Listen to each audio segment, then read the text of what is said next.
महाराष्ट्रातील राज्यसभेच्या 7 जागांसाठी 7 उमेदवारांनी अर्ज दाखल केले. त्यामुळे या जागांसाठीच्या निवडणुका बिनविरोध होण्याची शक्यता आहे. यात शरद पवार हे पुन्हा एकदा राज्यसभेवरती जाणार आहेत. शरद पवार यांची प्रकृती अस्वास्थ्यामुळे उमेदवारी अर्ज दाखल करण्यासाठी निवडणूक अधिकाऱ्यांच्या कार्यालयामध्ये ते पोहोचू शकले नाही.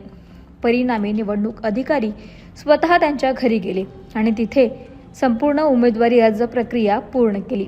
यानंतर शरद पवारांनी फेसबुकवरती एक भावनिक पोस्ट शेअर केली, ज्यामध्ये शरद पवारांनी म्हटलं, 1967 पासून माझा लोकप्रतिनिधी म्हणून प्रवास सुरू झाला आणि आजपर्यंत तो अखंडपणे सुरू आहे.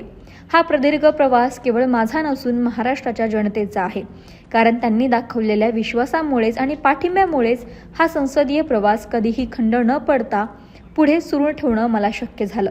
1967 मध्ये पहिल्यांदा महाराष्ट्रात विधानसभेवरती निवडून जाण्याची संधी मिळाली. सार्वजनिक जीवनात आणि राजकारणात सातत्यानं काम करत असताना लोकांनी माझ्यावरती दाखवलेल्या विश्वासाच्या बळावर राज्यात मंत्री, मुख्यमंत्री आणि विरोधी पक्षनेता अशा विविध जबाबदाऱ्या पार पाडण्याची संधी मिळाली. तसेच केंद्रात संरक्षण मंत्री आणि 10 वर्ष कृषी मंत्री म्हणून काम करण्याची जबाबदारीही मला मिळाली. या सर्व जबाबदाऱ्या पार पाडताना महाराष्ट्रासाठी तसेच देशासाठी सकारात्मक काम करता आले.